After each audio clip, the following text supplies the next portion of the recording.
Donna, again, thank you so much for giving us some time tonight and talking about UFOs and being honest about things and learning about it. Oh, thank you for having me on. Can I do a plug here for MUFON? You sure can. I think I need to mention that for anybody that would like to join MUFON, and this is clear across any state you live in, www.mufon.com. You can find all the information there on how to locate an organization near you and join up.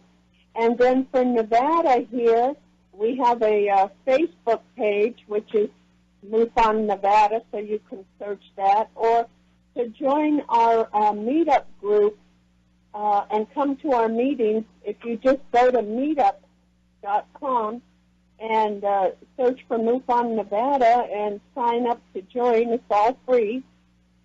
You'll be on the list to get all of the notes on where we're meeting and everything. But if you would like to attend our meeting next week, it's at Thursday night at 7 o'clock, August 14th. And it's at McMullen Irish Pub. And that's at 4650 West Tropicana. And that's a great, great place to be. It's a super place. Really good Irish food. Nice big bar if you're so inclined, and we have a lot of fun. Oh, I bet. No, that sounds like a ton of fun. Yep. So do you have your meetups once? Is it once a month, Donna? Once a month, yes. Mhm. Well, hopefully here, and we actually again, Eric has just taken over for Utah. Hopefully we'll be able to establish that there. I offered my help. My day job, I'm an IT person, and I know she's trying to get the new Utah MUFON site up. I offered some assistance to her to help her, and hopefully we can do some things here in Salt Lake City, because there's it's bringing all the people together. It's when it's a one-on-one type of thing, people tend to be, I'm sure they tend to be shy, they tend to clam up. But when there's a lot of people there, and people can have the opportunity to talk about things, they're more willing to be open about it, open up and talk about what they saw or what they experienced. That's right. And you'll be surprised how fast it's going to grow. I was just amazed, because I started out with just maybe 8 people at first. 8 or 9 people, and now I've got 133 people, and I had to move venues. I had to find another place that could hold us all, and if this keeps up, I'm going to be looking for another one down the road. So, I think it's just awesome how many people, and the thing is, they keep coming back month after month. Let me ask you, Donna. Now, with your group, again, you've got a lot of people. You've got a lot of people there that are obviously coming to the meetups, and they're talking about things. Obviously, you're trying to get field investigators. Why don't you tell our audience, what is a field what is their with a field, what are the responsibilities? What does a field investigator do if they have some interest? Because I know here in Utah, we're going to need more. Okay. Field investigators, first of all, you have to join MUFON. And that's about $35 a year. But with that, you get the electronic e-journal, which is a wonderful, wonderful magazine. I spend more because I like the hard copy, but you don't have to. And then you sign up to become a field investigator. You have to purchase the user's manual, and you will have a manual shipped to you with all of the information in there you need on how to do investigations, everything from the initial contact to you, to radiation, to interviews. A lot of forms are in there. for people to sign, but on different aspects of whatever. And you have to study that manual, and then you take a test. And it's an open book test, so it's not that hard. But if you don't read the manual, it will be hard. That's all I can say, because even when I took the test, I had to, I flunked a couple of them, Sure. questions. And then after that, when, like with me, I will meet with my new field investigator. I will go over everything, show them how to use the databases online, show them the different websites I use for tracking weather and satellites and everything. And I'm just generally there to try to lead them through on their investigations and help them get going, and then I will assign a report to them. And the first couple reports aren't going to be anything to write home about, because I just want to see that they can do the investigation, fill out the forms, and put it all down on paper really good. So that's what it entails. And then as it goes along, you'll be assigned much tougher cases. And they're fun. I enjoy doing them. Now, I'll be honest with you, it's more of a sedentary thing, because you're in front of your computer a lot, you're looking things up, you're on the phone talking to these people. I had one investigator that he had to go meet with everybody face to face. Well, I drive a big SUV, and I didn't want to spend the gas money, because I knew the UFO wasn't parked in their driveway. Right. But we do have others, like we have the STAR team, which is a team that if there happens to be a landing, they're on it. And, they're gone right now for it. So, and just a lot of good people, and just a lot of,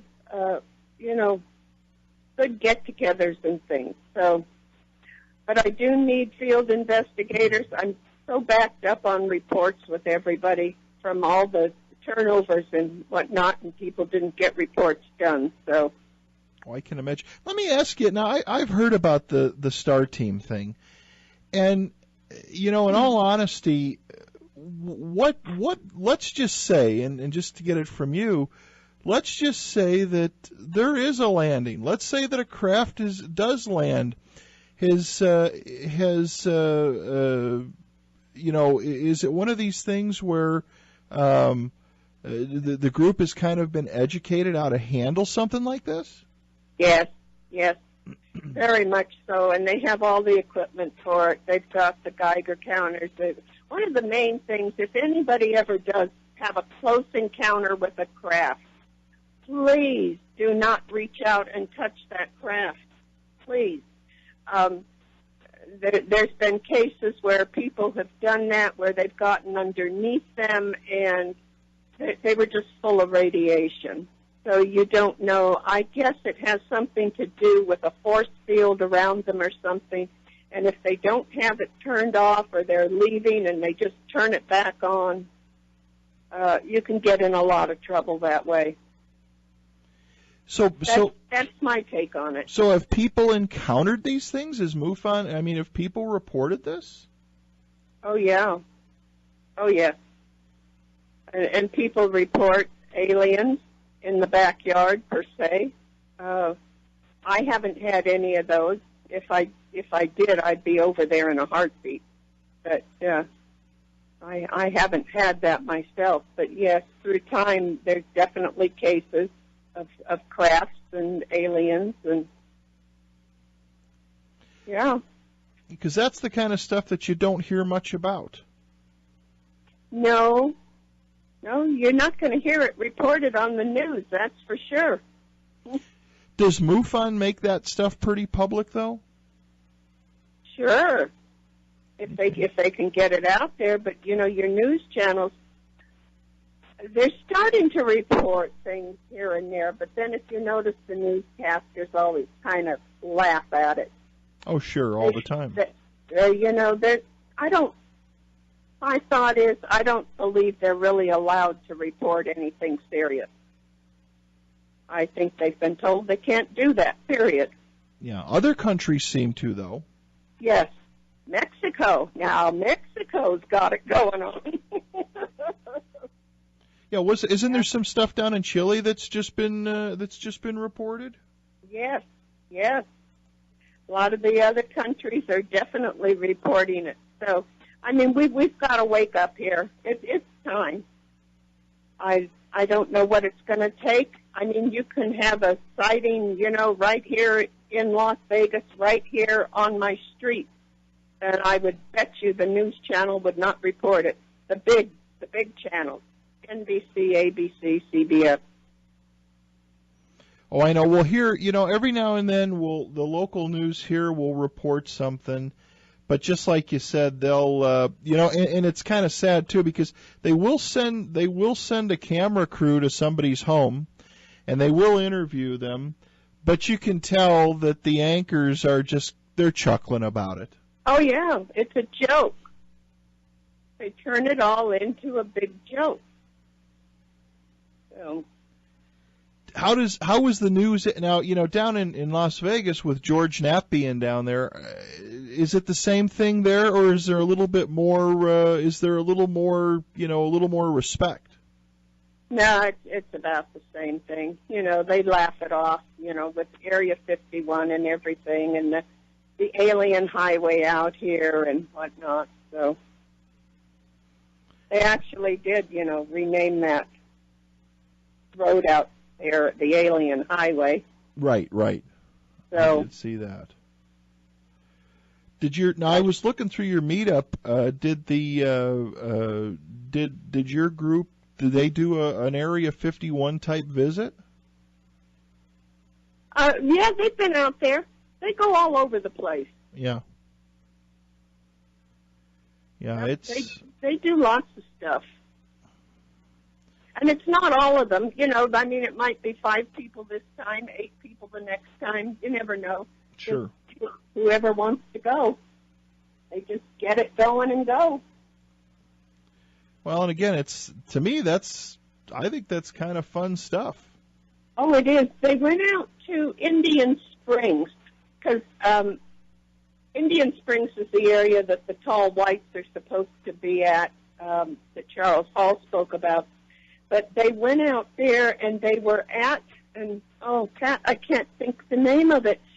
There was some kind of Indian place out there that was supposedly for women or something, but they were all sitting around out there in the dark, and I'll be darned, they had, one guy got scratched on his leg. He got this big red scratch down his leg, and then they saw an apparition come through twice.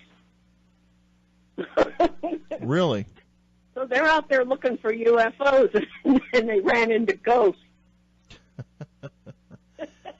Well, at least they found something. Yeah.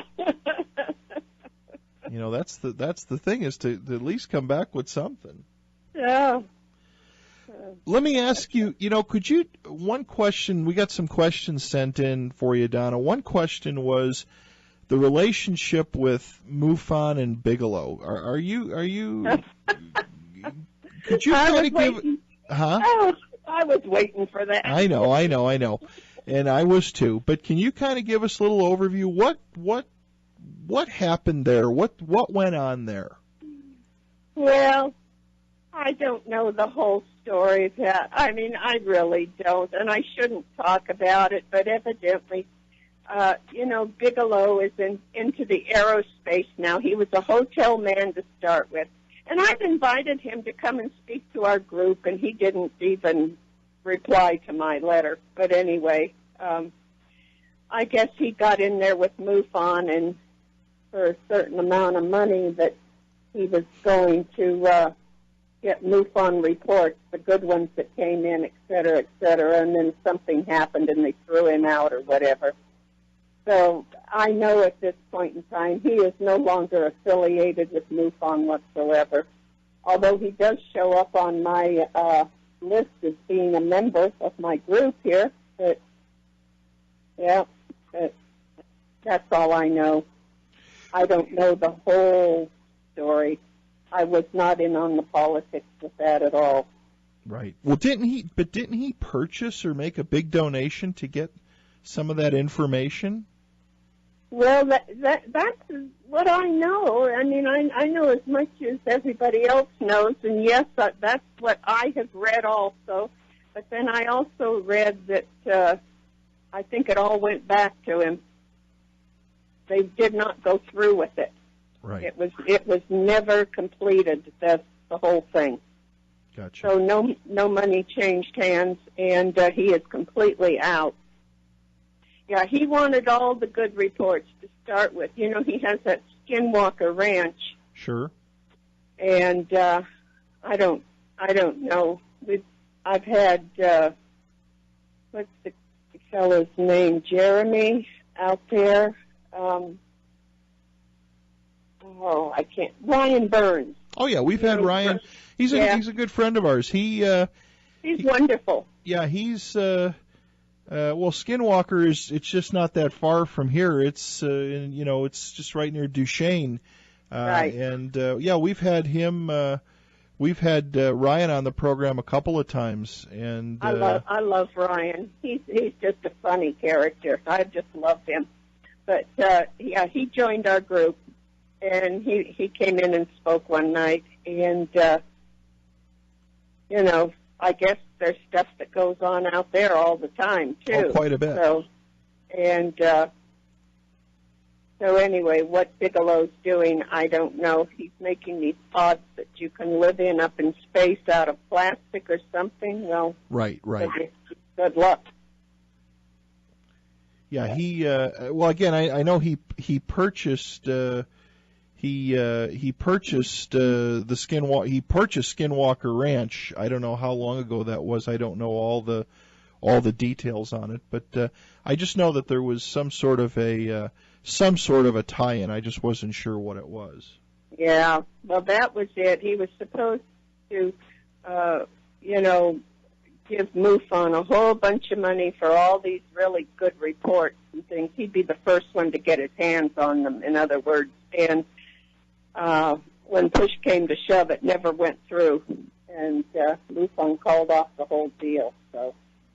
Gotcha. Yeah, I just know that they were interconnected in some way, shape, or form. Yeah. Another question that came through again, and I asked you this a little bit earlier, though, was the abduction, thing. Do you have a formal, not a formal, but does MUFON offer a formal abduction research group, if you will? Yes. Kathleen Marden. You know Kathleen? Right. Yes. Yep. Betty and Barney Hill. Betty Hill's niece. She's her niece. Yes.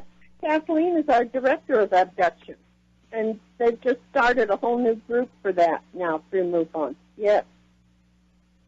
Gotcha. Yeah, and I know that.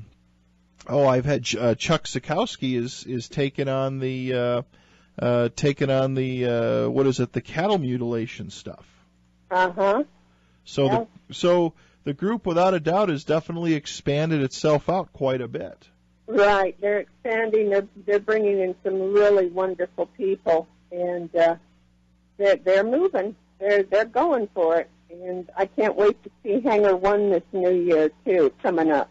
They're putting a lot of stuff out there that needs to be out there. So. Yeah, matter of fact, I've had Grant Cameron here in the studio a couple of times, and I know I believe he was on the first episode of that. Yes, and Grant's going to be speaking at our group on the 17th of November. Yeah, do you do any of the paranormal research stuff at all, Donna, or just the UFO stuff? No, I don't. I'm just the UFO, but we do have several people in our group that do paranormal research. Yeah. We were planning on coming down for the Paracon that they hold down there every year at Binion's, but I guess this year something went awry and they had to end up canceling it at the last minute. I was looking forward to that. Right. Yeah. You know. Oh, I love paranormal stuff too. Do you think at the end of the day it's all tied together? I don't know for sure. I really don't. I don't know. I don't know how it really could be. You know, ghosts are supposed to be people that have crossed over. And yet I've had some very, very good friends that just recently passed away, well, within 2 years, and I know if they could contact you from the other side, by golly, they would have done it, you know. Right. But nobody contacted me, so I don't know. But you know, being in all the psychic area and whatnot, I know that there's a lot to that, and doing remote viewing, I know that works, and so I just think there's so much that, but we just really don't know for sure on how it all works. We just know it works. Well, and again, the big thing is just like you do. It's just about keeping open-minded, being open-minded about things. It is, and you know the thing is with psychic work, with out-of-body experiences, with all of that, it is so simple. It's not hard. That's what people try to make it so mysterious and so forth and so on. It's not. You can go out of body. I'll have all of your listeners trying this. You can go out of body simply by when you go to bed at night, just be programming yourself each night and tell yourself, I will allow myself to go out of body tonight. Because, you know, when we dream, we all go out of body here and there. I mean, we do it whether we know it or not. Right. And if you just program that and say, and I will remember, they'll be surprised. It won't happen the first night, maybe not even the fifth night, but I guarantee you at some point it will happen and they'll remember it. Right. Again, it just takes, you just got to be open-minded and you know, be open-minded to the whole concept and not be closed-minded and skeptical about it. Right. That's all it takes. And ESP, psychic, I have always told everybody, you're all psychic. The one thing you can say is the woman's in the house doing dishes. The husband walks through the door, and she immediately knows if he's in a good mood or a bad mood. Or she knows if her child's been hurt outside. How do they know that? See, that's all ESP, all psychic work. Yeah. But they don't label it like that. You know, so it's very simple. It's not nearly as hard and complicated as people would have one believe. Right. Well, a lot of times they try to make people out like they're crazy, you know. Oh, yeah. Yeah. You know. So tell me a little bit. Let's just change subjects for a little bit. Tell me about you were a stand-in. You've done some acting. Yeah. In my what shall we call it? Younger days or skinny days? Which one's the best one? Young and foolish days? No. Yeah, I worked for quite a few years in the motion picture industry, and I actually went on to do extra work because you could work all the time if you wanted to, which I loved. You know, being an actress or an actor, you'd have to try out for roles, and you know, you might work once a year or once every 6 months or something. But extra work, you could work every single day and make all this money doing nothing. So I thought that was terrific. But yes, I've worked through the years. I worked on. Let me see. What do you want to know? You want? Well, give you time. well, no, you mentioned in your notes about working with the Rat Pack and Elvis. Oh, yeah. Yeah. I did a lot of the Elvis movies down at MGM with him and the Rat Pack. We did at Warner Brothers, Robin and the Seven Hoods, quite a few. We did Viva Las Vegas with Elvis, Kissing Cousins. I got to know Sammy Davis really well and all of them. I did stand-in work for Nancy Sinatra with them, and they're just a great bunch of guys. I mean, that's all I can say. And then I came to Vegas when Elvis did his first concert here at the at that time it was called the Hilton. Wasn't it the Hilton back then? And had just a fabulous weekend. Of course, that was when Vegas was Vegas. And you knew when the Rat Pack was in town, and you knew when something was up here. You could just feel it. And we all got dressed up at night, and the men looked gorgeous in their tuxes and suits and everything, and the women were just dressed to the nines. It's not like it is now. Oh, I know. Then, yeah. I did, let me see, I could just go down the list. I can just name. I did My Fair Lady. I did Camelot. I've done, these are motion pictures, Thoroughly Modern Millie, Americanization of Emily. I've done a ton, and then a ton of television stuff. Really? Yeah. Wagon Trains, Maverick. I cried when James Garner passed away because he was just about the best of the best, let me tell you. Did you meet him? Oh, yes. Yes, I worked with him several times. He's just wonderful. Yeah, when you work on a film, you kind of become family with everybody. Sure. And you just get close, and that includes the, everybody behind the camera. And it just, you eat together. But up there in the Hollywood Hills, we'd be up there driving the big covered wagons through the hills with all the 6 and 8 horse hitch hooked up. They call it a 6-up or an 8-up on those, and we'd be looking over the freeway and filming, Wagon Train or something. But yeah, a lot of fun back then.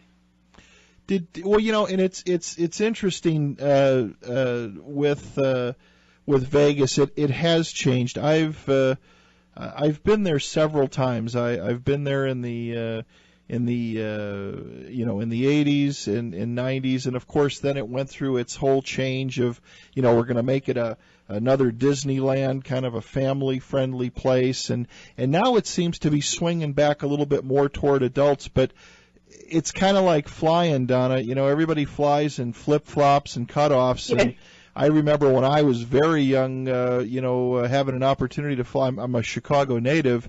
Having the opportunity to fly from Chicago to New York on a business trip with my parents.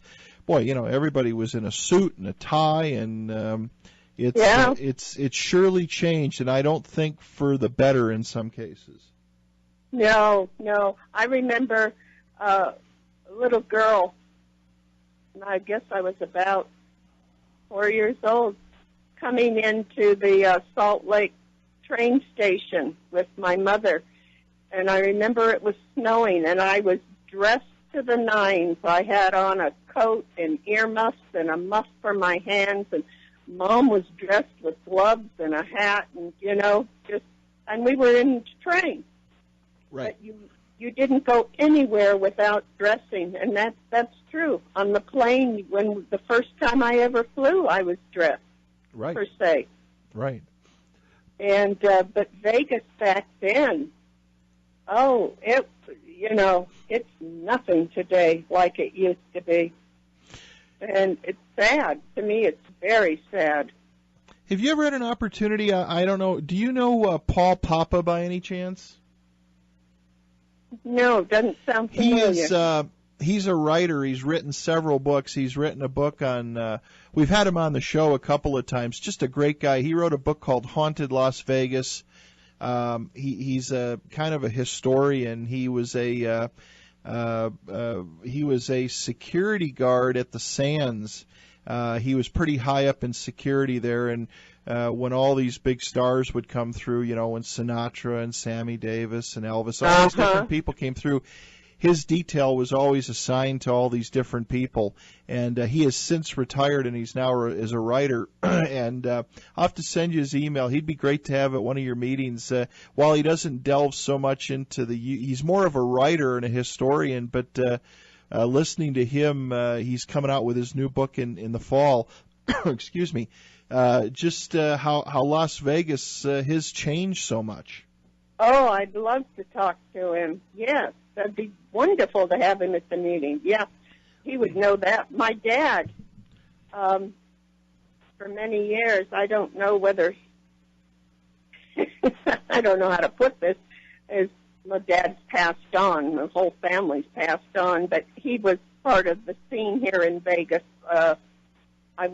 He probably knew Oscar Goodman pretty well. Mm-hmm. That's all I can say. But, yeah, he was part of the high roller scene here for a very long time back then. So. Well, yeah. Again, it surely has changed. It has surely changed a lot, and but hey, that's what can we do? That's life. That's life. That's known as getting older, Yeah. And we can't. Life change. Like I said, if they put their iPhones down and look up, they might see something up there. Yeah. Well, we got a couple of guys that. A couple of really dedicated listeners that are doing they're doing the sky watching quite a bit, and they're recording it. And these guys are using the high definition cameras. Not a lot of expense, but they're recording tons and tons of information, and it's amazing how much they're actually capturing. Yeah, like I said, there's a lot going on up there. I mean, you don't believe it until you get out and you start really looking, and it's like, my God, it's so busy up there.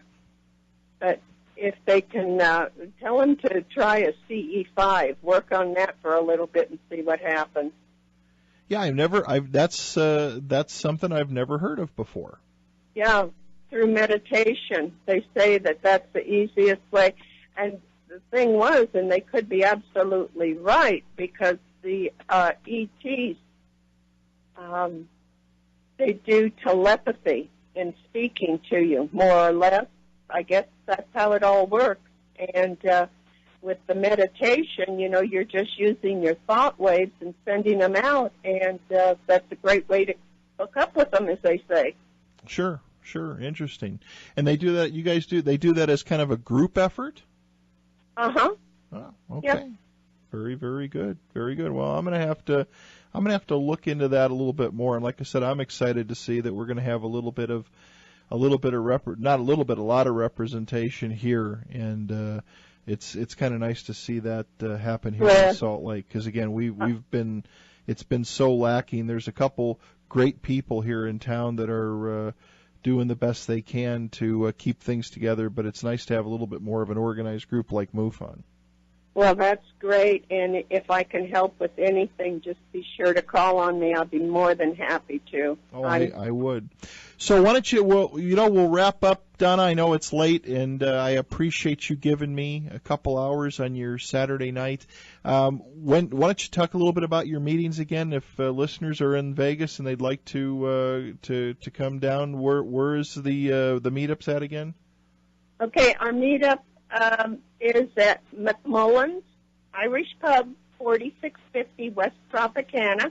Okay. And the one coming up is this coming Thursday, August 14th at 7 o'clock. Okay. And the next one will be September 17th, which is a Wednesday at 7 o'clock, and that's with Jeremy Meter. and that should be good. And then Grant Cameron will be there November 17th, which is a Monday at 7. We kind of schedule different days depending on our speakers. Sure. So, and they can find MUFON Nevada on meetup.com or facebook.com. Sounds great. Sounds great.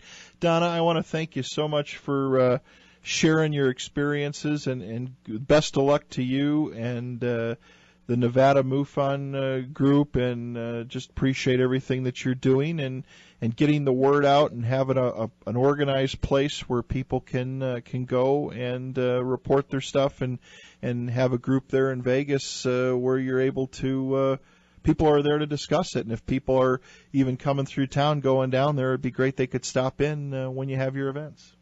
Oh, well, thank you so much. I really, really appreciate you having me on. And like I said, our doors are open, and we're here to, help anybody that needs help. Right. More than happy to. Exactly. All right, Donna, have a great weekend. Thank you so much. Thank you, Pat. You too. Take care. Bye-bye. Bye-bye.